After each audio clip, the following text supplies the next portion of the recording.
So,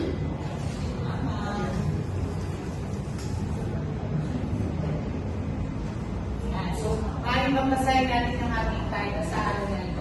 Sabay-sabay. So, kamalayan sa emosyong nararamdaman. So, kanina pa natin napabanggit yung mga emosyon na araw-araw natin nararamdaman sa ating body. So, magbigay nga ulit tayo ng mga emosyon na nararamdaman natin. At yung mga nagbibigay natin ng emosyon din na. Yes, Nani. Iyahan. Kalungkutan. Iyak. Galit. Ilan lang lamang yan sa mga emosyon na nararamdaman natin. Kung mapapansin naman natin, marami pa tayo mga emosyon na nararamdaman. So, hindi lang yan apat, baka mamaya nangihingi pa yung mga nasasabi ng emosyon natin. So, tignan natin sa pangalawa. Ayan, so ang ating mga layunin, sino ang maaaring magpasa ng ating mga layunin sa araw ito? Yes, AJ? Makakakilala ng mga relasyon ng pagkakaroon ng kamalayan ng mga nararamdaman.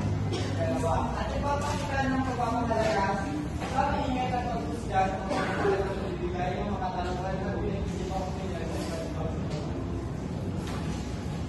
Ang pagkalig. at ang pamuli, nakagagawa ng mga kilos ng pinilala sa mga ibang nararamdaman. So, maraming salamat. So, para sa ating aralin na ito, malalaman natin kung ano ba yung kahalagahan ng pagkakaroon ng maingat at paghusga para sa ating mga emosyon, no? So, nabanggit din natin kanina. Na kailangan daw natin magkaroon ng maingat at paghusga at nabanggit din natin kanina yung kamalayan. Sabi ng Marie. Yan, Marie. So, bibigyan natin ng definition yung kamalayan na pinanggit natin kanina. Ayan. So, sino maaari magbasa ng ating kamalayan? Yes, guys. Kamalayan. Ang kamalayan ay tumutukoy sa kakayahang makilala at unawain ng mga emosyon, iniisip at pisikal na reaksyon ng isang tao ay physical. Yes, maraming salamat. Ito ay ayon sa isang dalubhasa na si Siegel noong 2010. So, sabi niya na ang kamalayan ko ito tumutukoy sa kakayahang makilala at unawain ang mga emosyon, iniisip at pisikal na reaksyon ng isang tao. So, kanina nga, diba, nabanggit natin yung kamalayan na dapat magbigay ng isang konklusyon, ng isang aksyon, kailangan muna natin magkaroon ng kamalayan sa ating mga naiisip, sa ating mga nararamdaman. Kasi kung wala tayong kamalayan sa mga naiisip o nararamdaman natin, ano kayo maaaring mangyari kapag wala tayong kamalayan sa mga naiisip o sa mga nararamdaman natin? Yes, guys? So, kapag wala lang tayong kamalayan sa ating mga naiisip o kayo lang sa ating mga nararamdaman, maaari tayo magpadalos-dalos sa ating mga emosyon. So, tama yun, no? Ngayon, tignan naman natin kung ano kaya yung mga sinasabi pa ng ibang mga dalubhasa tungkol sa kamalayan ng emosyon. Ayan. Sino maaaring mabasa? Yes, Marie?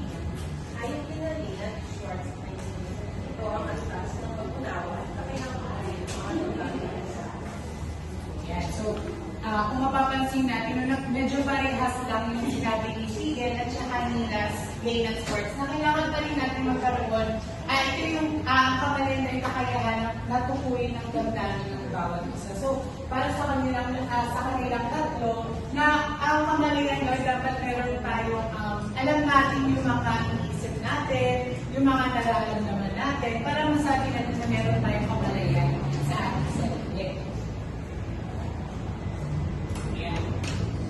Para naman sa ating pangalawa, ano naman kaya ang malalaman natin sa katapos ng kamalayan?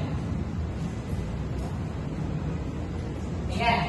So, kanina, di ba nabanggit natin yung mga pisikal na indikasyon ng saya, ng lungkot, ng iyak, ng galit. Ngayon, titignan naman natin kung ano pa kaya yung mga indikasyon na pwede ipakita natin sa tuwing nakaramdam tayo ng mga emosyon. Ayan.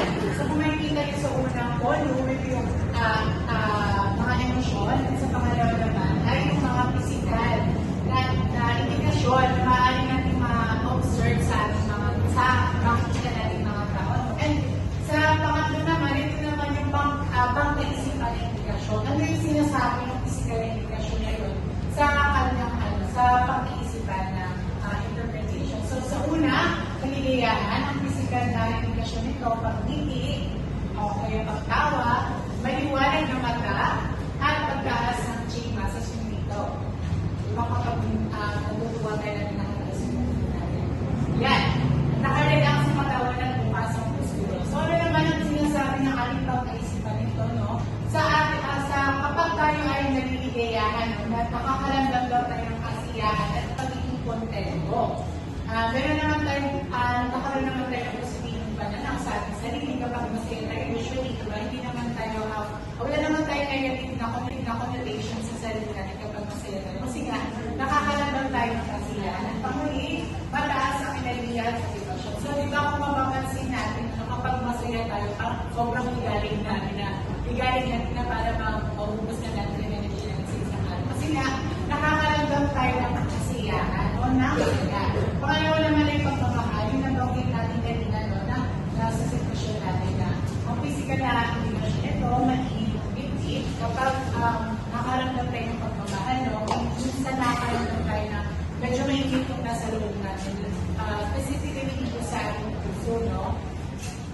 Pangalawa naman, malamig ng kilos tulad ng pagyakap. So kanina, no, nabanggit napakita nila yun na yung pagyakap, yung pagiging malambing sa ating mga